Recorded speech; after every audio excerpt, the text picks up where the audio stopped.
Hello everyone. In today's video, I will be telling you nomenclature in IUPAC system for organic compounds. Now, whenever we want to nomenclate any organic compound, so there are certain rules which are to be followed. When we write any compound systematically, the first thing we write is prefix. After prefix, we write root word. After root word, we write primary suffix. And then towards the end, we write secondary suffix. So before we go towards the rules to nomenclate any organic compound, we should know meaning of each and every term mentioned here. So I'm starting with prefix. Prefix generally indicates any additional alkyl group or any additional functional group. Now suppose we are having CH3, that is an alkyl group. It is known as methyl. From methane, when one hydrogen is removed, it becomes methyl. Or we are having C2H5, that is ethyl, or propyl, or so on. Either like this, or if Cl is attached, I is attached, fluorine, F is attached. So these will serve the purpose of prefix. As the name indicates, these will be fixed at first, prefix. Then comes the root word. In today's video, I'll be explaining only first 5 carbon atoms. So I'll take first 5 carbon atoms only to explain the root words. If number of carbon is 1 carbon is 1. So we use the word meth. For 2 carbon, you'll use eth. For 3, you will use prop. For 4, you will use but. And for 5, you will use pent. So this comes as the root word. Fine. Now let me tell you meaning of primary suffix. It deals with bond. If carbon and carbon is having one bond, that is single bond, so we will use primary suffix as "-ene". If carbon is bonded to carbon with double bond, we will use "-ene", and if it is bonded with triple bond, we will use the suffix as "-ene". So primary suffix deals with single, double and triple bond. Then finally, secondary suffix. Secondary suffix deals with particular functional group which is attached. Okay, this year in the syllabus of 2020-2021, we are having 3 main functional group which are to be studied. One is OH. OH is alcoholic group. And if this functional group is attached, we will use the suffix "-ol". Then we are having CHO. It deals with aldehyde. This group is known as aldehyde group and we will use the suffix "-al". And if there is COOH, then we will use the word "-oic". Fine. So now we know the meaning of all the 4 terms we use to nomenclate any organic compound.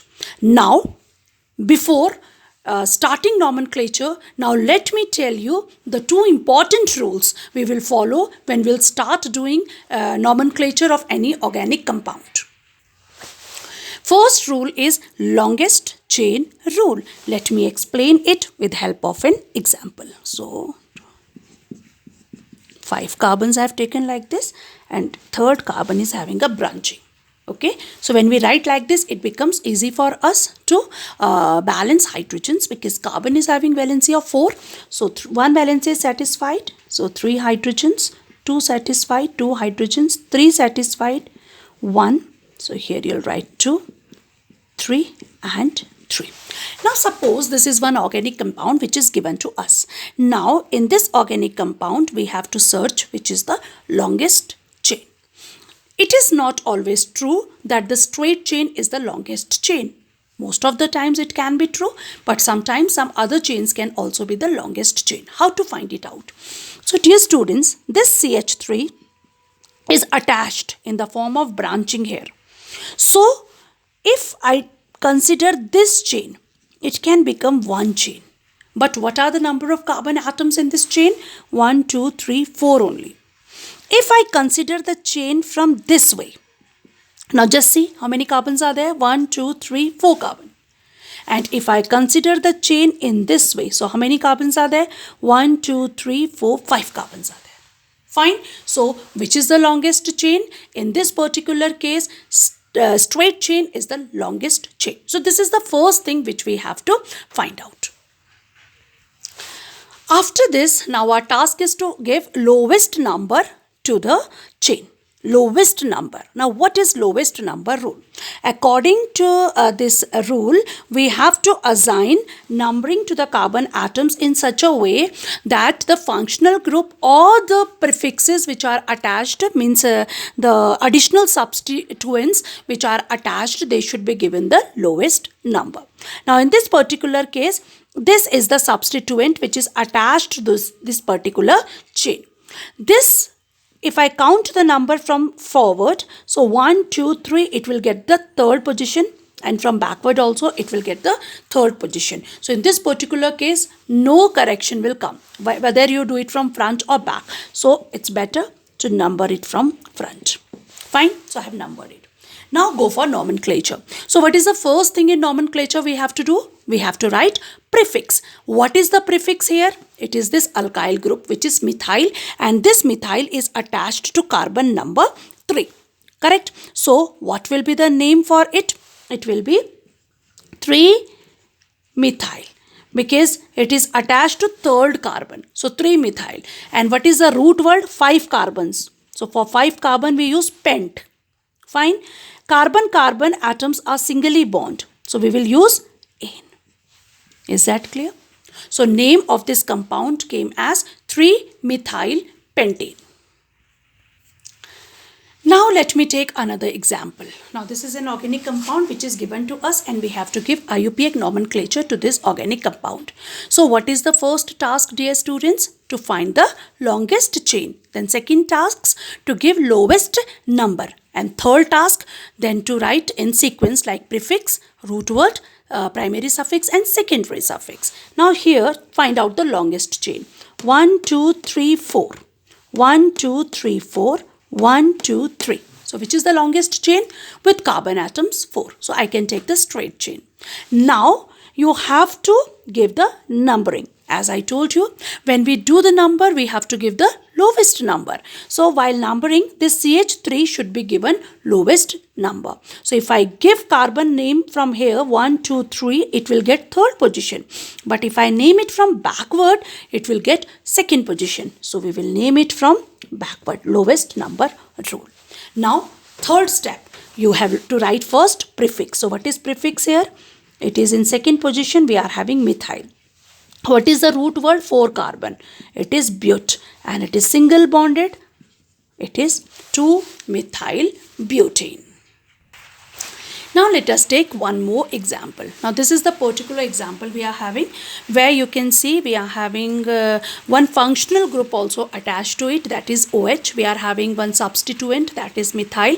But what is the first rule we have to follow? Longest chain rule. Let us find out which is the longest chain here. So 1, 2, 3, 1, 2, 3, 4, 5 and 1, 2, 3, 4, 5. So 5 is the maximum number of carbon in a straight chain or the side chain. So I'll take the straight chain. Fine. Now what is the second rule? Lowest number. Now here I told you we have to give least values to the additional substituents or the functional group. But when functional group is present beside a substituent, functional group will get the smallest number. So that means if I number from front, functional group will get 1, 2, 3, fourth number. But if I number from back, functional group will get second number. So we have to give it the least one. So we will number from back side. Second rule. Now come to third rule. First you will write prefix. What is the prefix here? In methyl, which is in which position? It is in fourth position. So the name is 4-methyl. Then comes root word. What is the root word? 5 carbon. So it is pent. Okay. It is a straight chained compound. No double bond is there. So actually it is pentane. But after this is n means single bonded compound, it is also a functional group, but it is primary suffix.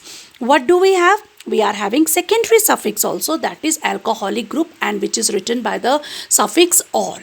Correct? So what we do is we will rub this letter E and we will mention in which position is that ol placed. So what is the name? It becomes 4-methyl pentane 2-ol. So I hope this video was helpful for you in learning nomenclature further. If you are liking this video, you can just message me in the comment section so that I can give you few more examples based on nomenclature. Thank you.